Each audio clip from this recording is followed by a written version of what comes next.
Olá, bom dia, tudo de bom para você e toda a sua família?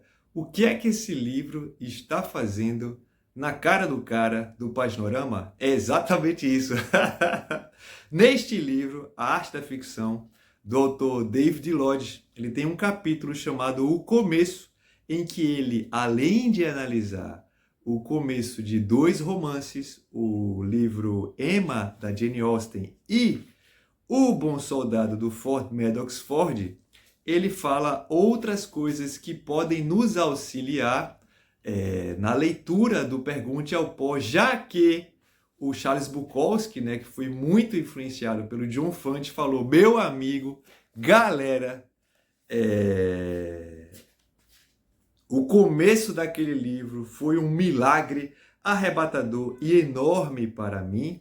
E também no próprio, dentro do próprio livro, né, Pergunte ao Pó, o personagem Arturo Bandini, ele entregam para ele um texto, né, para ele analisar esse texto e tal.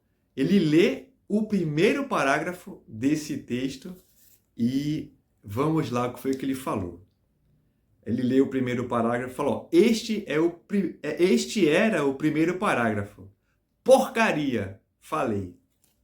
Aí pronto, então, assim, ele foi bem sucinto, tá? Porcaria. Game over. Então, assim, nos aproveitando disso, nós vamos aqui ver e aprender com o David Lodge sobre o começo de um romance, e depois nós vamos ler o primeiro parágrafo do Pergunte ao Pó, do John Fante, e vamos ver, né, o que é que a gente acha. Se uma porcaria, como ele falou, muito sucinto, né? Porcaria. Ou a gente vai, caraca, que massa, que coisa legal, que coisa arrebatadora, como o Bukowski falou sobre o início do Pergunte ao Pó. Vamos lá. Quando um romance começa, a pergunta é quase tão difícil de responder quanto dizer com precisão em que momento o embrião humano se torna uma pessoa. É raro um novo romance começar com as primeiras palavras escritas ou datilografadas. A maioria dos escritores faz algum trabalho preliminar, ainda que apenas de cabeça. Muitos se preparam com todo o cuidado por semanas ou meses, fazendo esquemas da trama, compilando o currículo vitae para os personagens, enchendo cadernos de ideias, cenários, situações e piadas a serem usados durante a composição. Cada autor tem seu jeito próprio de trabalhar. Henry James fez notas para os espólios de Poynton, que são quase tão longas e interessantes quanto o próprio romance. Muriel Sparks, segundo entendo, elabora mentalmente o conceito de um novo romance e não põe a caneta no papel enquanto não tiver pensado em uma boa frase de abertura. Para o leitor, no entanto, o romance sempre começa com a frase de abertura, que, é claro, pode muito bem não ser a primeira frase que o romancista escreveu. Depois vem a frase seguinte, logo depois a outra. Quando o começo de um romance acaba, é outra pergunta difícil de responder. O começo é o primeiro parágrafo, as primeiras páginas ou o primeiro capítulo? Qualquer que seja a definição, o começo de um romance é a fronteira que separa o mundo real que habitamos do mundo que o romancista imaginou. Assim, ele deve nos transportar, como se costuma dizer. Não é uma tarefa simples. Ainda não estamos acostumados com o tom de voz do autor, com o seu vocabulário, com seus hábitos sintáticos. A leitura começa devagar e hesitante. Temos um bocado de novas informações para absorver e guardar, como o nome dos personagens, suas relações de afinidade e consanguinidade e os detalhes relativos a tempo e espaço, sem os quais é impossível acompanhar a história. Será que todo esse esforço vai valer a pena? A maioria dos leitores dá ao autor uma chance de pelo menos algumas páginas antes de decidir voltar atrás. com os dois exemplos mostrados aqui, ou seja, Emma, de Jane Austen, e O Bom Soldado, do Ford Madox Ford. No entanto, nossa hesitação tende a ser mínima ou inexistente. Somos cativados desde a primeira frase.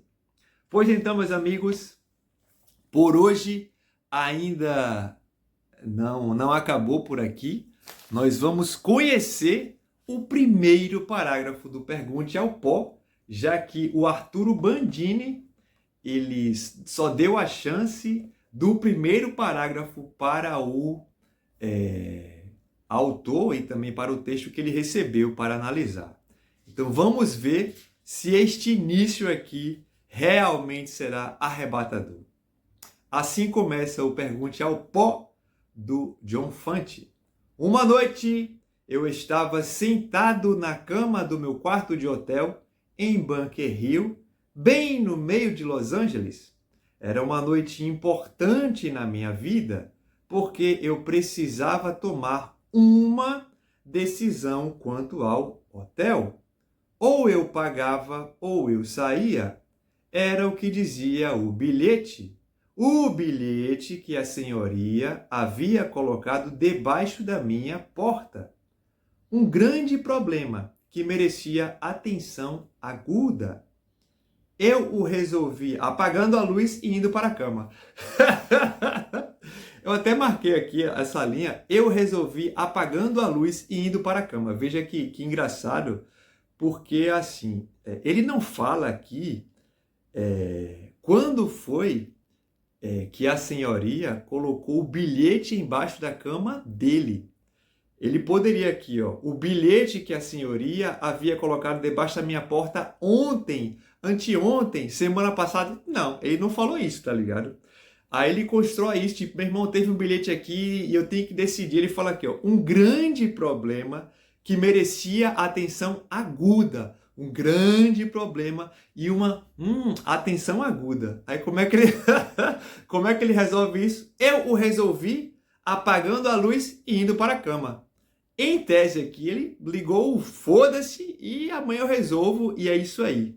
Então, meu irmão, achei engraçado esse primeiro parágrafo aqui.